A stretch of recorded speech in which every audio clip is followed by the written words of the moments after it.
All right, what's up, gentlemen? We are live. Sure. We still have the duck logo in the top right because the StreamYard logins that I have are on the MMA Talk account and two-factor authentication, etc. My guys are in Poland sleeping right now, so we're gonna roll with the duck instead of the FreightCaviar logo. Paul, I'm sorry about that. That's what we do. So. That's what we do. It's past our bedtimes. We're all in Central Time. We're running this at 9:15 p.m.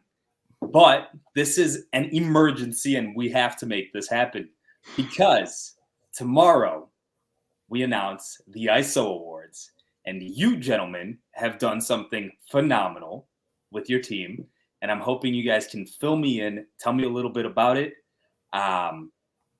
Tanager, team, take it away. John, Chris, talk to me, guys. Absolutely. Well, thank you for the intro there, Tom. So I'm John Bejin. I'm the Director of Operations at Tanager. So this is a big award and, some great recognition for my team. Chris, down there, Vice President of Sales at Tanager. He landed the accounts that, we're working with ISO on. So it's a team effort here. And just, in our business and selling to customers, service is a buzzword, and it's said a lot and it's a cliche, right? The sales guy calling saying, hey, look, we have the best service, and most of the time, a potential customer or, a prospect will have to just take you at your word for that, right? These ISO awards and ISO as a platform has given us the ability to kind of back that up and, put a number onto our service and, quantify that for our customers and, for us, as an operations manager to kind of see, hey, look, this is, how we're doing. We excel in this area. We don't excel in this area. How can we, leverage that with the customers to build them better solutions and also, to focus on what we're good at. And ISO gives us a great way to, to see that. So if I can repackage that a little bit. So ISO, or just like summarize to make sure I understand for sure, John. ISO is an award that is handed out. It is like the FreightCaviar, the top award that brokers can receive from customers. Is that how it works? Correct. Yeah, it's meeting the certain SLA standards. There's, I believe, 3,600 plus carriers within the network. We excelled, obviously, on that, winning 2 awards within ISO with the local haul and best service top 50 service providers. And yeah, so it's a centralized platform that captures all the data of all the freight that you are running through those customers that are engaged in the platform. Okay. And yeah, so being on the client side now for about 13 years, it's very nice. Going back to my earlier days and having to fight with some of the rebuttals and service levels, it was all a huge headache. You would have to either use spreadsheets, call into the contacts and kind of fight your case of this is why this happened, this didn't make pickup, we're not paying these fines due to, it was your shipper's fault. And this automates pretty much everything and allows you to put in whether it's emails, PODs with time. Hold up, Chris. I'm sorry for cutting you off. I just want to make sure. So ISO is not just an award, what you're saying. You're saying they're also like a process or a system that eases up like communication or problems that happen with customers and brokers? Yeah, so ISO is a platform that the customers use to track metrics and make sure that, us as a carrier for a customer is, hitting all of our metrics in terms of on-time delivery, missed pickups. They can set those parameters as to what they need. So ISO is actually an independent platform that gives the carriers and the customers, a way to, I wouldn't say fight, but, we can argue and say, hey, look, we actually didn't miss this pickup. Right? We actually serviced it and we get a rebuttal to them saying it was missed, or, just gives a broad view of the freight and how it's being serviced, and you can get more granular as far as lanes that shippers, receivers that you're doing well at. So it really is an in-depth look at your entire book of business with a customer. CK, we were camping this weekend, and you told me a little bit about them then, and now it's coming back to me. So they're what we were calling the referee kind of this game. They're the referee in a lot of ways. When you have a situation, they come in, they check they're kind of a middleman between the customer and the broker. Got it. I'm following. And so, CK, you said 13 years of you doing this, and in the past, it was a little bit of a battle with the customer to get paid and proof of, hey, we actually did our work here, and they're like, no, you didn't. And like the truth was just like finding the truth was very hard and time consuming. And these guys, they condense all that, they help with all that, and they started an award. It sounds like a few years ago, and you guys just won it. Yes, very much so. So go ahead. And then kind of like what John said too, it gives you visibility of what you're doing really well on and other areas that you can improve your service on. You can break it down into receivers and show like, oh, I'm doing 98% on time into every Walmart facility. Oh, I'm doing, 90% into Target. How can we get our points up on that? And so then that lets you have visibility to those lanes. You can go back to your carrier operations team and kind of digest the information, see if you scheduled it correctly, if it was the carrier's fault with the pickup, and kind of break that down and then relay that information to the carriers as well. And just be like, hey, man, we're trying to get our scores up on here. It's very critical. We're getting hit with fines. You need to pick up the service here. Thank you, CK. And John, so did you guys win it for is it ISO? Is this the best? Are you guys the best carrier in the nation, or is it kind of specialized? Because Chris just mentioned you can segment it based on receivers or certain. Can you talk to me on that?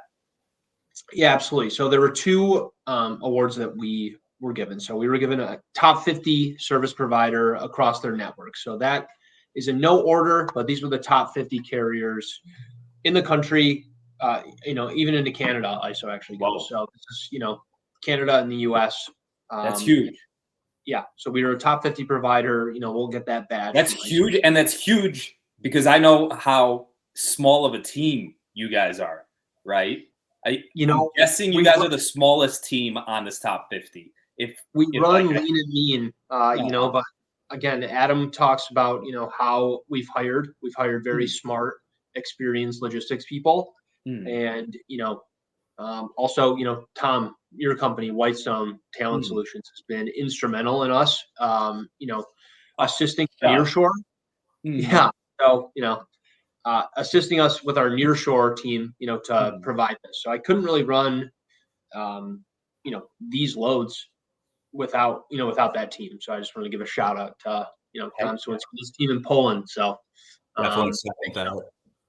But yeah, we won top 50 service provider, and then we won best local carrier in the country. Best local carrier in the country. 0 to 50 mile runs. So to just expand on the, what ISO can do. So, we were awarded, a couple thousand local loads at the beginning of 2023. We saw that we were really succeeding in that area. And, we said, hey, look, we're servicing these at such a high level. You could take them to the customer. I think I added, 15 truckloads, 20 truckloads a day to our initial capacity, right? And I did this using ISO and using our metrics. Hey, we're delivering, we had a 0.5% late delivery percentage with this customer, with our primary customer on ISO, right? That says a lot to them. Their customers are happy, the customer's happy that we work with. So, but yeah, so local 0 to 50. Actually insane though, in the logistics space to, be able to hit that, what did you say? 90? It's 0.5% late delivery. So 0.5% late deliveries. And that actually me when I read it. So we won Southwest Carrier of the Year for this particular customer as well, who uses this network. So it's really, given us a chance to, a lot of companies say that they're award winning and they service at, this level. ISO's given us a chance to show that we actually, are who we say we are, and this is actually how we service. So tell me, who are you guys? Like, what is Tanager? What's the vision like? And yeah, talk to me on your values, I suppose. Yeah, absolutely. We're a privately owned company in Texas. Started with one truck and one trailer in 2014, and it's grown tremendously. I think we've been on the Inc. 5000 list for 5 years straight. Again, we're winning a lot of freight awards this year on the brokerage side. We have an asset side, Double Diamond Transport. They run 100 trucks and 300 trailers in Texas.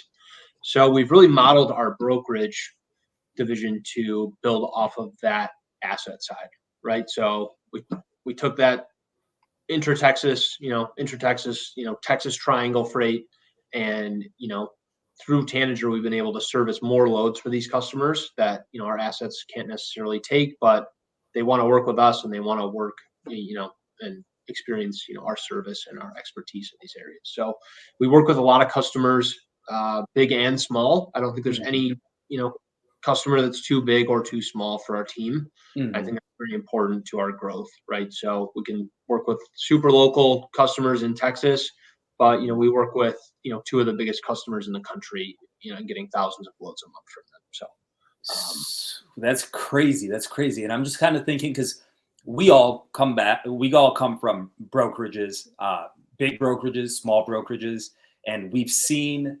how the game is played, I guess, right? At these different brokerages, these different models. And so like, maybe we go into this deeper in our next longer form call. But I would love to hear like what and how you guys, like, what did you learn from those brokerages, and how are you able to get these phenomenal scores, these phenomenal results with such a lean machine, and like what you guys are doing different? I think on that too, it's played a huge part. John's been instrumental in the growth of it, but we've been very transparent with everyone we've approached. A lot of people, when they are presented with pricing RFPs, they'll price every single lane, and we'll take a heavy look at pretty much everything they're shipping and really narrow it down to our core focus and be transparent with them and just say, we're not going to price everything. This is what we excel in. We're good at it. Our scores, you can see, prove it, and just really nail in those lanes and trust that they'll give us a shot in working with that. And then, once we get that initial shot, I think our work proves it in and out. So you guys have really narrowed in your niche, which is Texas. And you guys have built amazing relationships with both your carriers and your asset side to be able to be hitting these crazy results. You guys are openly communicating with your customers, not saying, hey, we can do everything, and not taking it all on and then failing a bunch and therefore ruining your reputation and your scores, etc. But, taking amounts that you can handle well and then delivering on that. Am I wrong in saying that? No, that's completely correct. So, that's our motto, and that's, how we've. I've been exposed a little bit, so I've seen a little bit of this. It's cool. I mean, so amazing to see how far and like how much you guys have been able to accomplish, and yeah. Well, we appreciate that. I started as a track and tracer in 2015. I moved from Michigan to Texas, and I was just like, I'm going to get into this crazy industry. And they say, if you last, longer than a year, you're probably not going to get out. So that has been the case for me and Chris and a lot of people on our team. But, we love it. I love the pace of it. I love delivering for our customers. And, every day presents, different challenges and different issues. That's another thing, John, that I noticed that Tanager, for the most part, you guys are all veterans. It's all experienced people that are on the team, right? You guys are. Yeah, so that was pretty strategic by our ownership, and I think it's a smart way. So we're not hiring kids out of college, to come in and be in the hot pod, right? You got to have some sort of substantial experience in our industry. We do have a good compensation structure for that. So, we don't want to pay like we are hiring kids out of hot pod, and we don't expect people, to not have experience, right? So, it's cool. That's different. It for sure is, and it's worked out well for us. So, I think we're going to keep that going forward. So, gentlemen, talk to me on what's next for Tanager. Where do you guys want to go from here? You want to hit on that? I'll touch on it a little bit as well. Just kind of duplicating what we've done and getting more customers in the door, exposing them to what we're capable of, kind of both sides of the business, as John talked about a little bit. Definitely using our asset division and our drop authorities as much as possible, maxing out the truck capacities where we can, and then hopping into other regions as well with the local stuff. We've had success in some of the Northeast projects we've had, some within Colorado, and just trying to kind of mirror what we built in Texas and keep going from there. Amazing. Yeah. Be able to provide that service to more people, it sounds like, more customers, be able to provide those results and keep that going, duplicate that success. That just helps a lot of people, right? And then probably bring on more great people onto the team. I'm assuming you guys want for to sure. We're always looking. So obviously times were tough in 2023 for everyone in the freight industry. We seem to have weathered that better than most, I can say. So I think that speaks to our experience, how smartly we've hired. Our leadership is very on top of just hiring good people and making sure that everyone's doing their job. So I think that's continuing into 2024, and just adding more types of customers, right? We've been in food and beverage for a while. I want to get into renewable energy. We've got a customer that is coming on board for that. We're moving some vehicles for one of the largest landscaping companies in the country. So just kind of expanding on these other niche areas that we're excelling at now, just growing those and saying, hey, look, these other customers, like, hey, we're here. This is what we've done for these other companies. I think we can help you in the same capacity. So phenomenal. Amazing. All right, guys. So the next talk, I'd love to, go deeper into your stories, get to know you guys even more, and just get into more of the how and the nitty gritty of like how you guys are, crushing it so much. And I know we've been talking about kind of the Tanager brand, and like you guys are on this list, but everyone's like, who? Tana what? So like you guys are like the kid that's like kind of showing up out of nowhere. He's like I don't know if it's like a football team. He's like this sick ass running back just joined mid-season, and it's like what? Where they come from?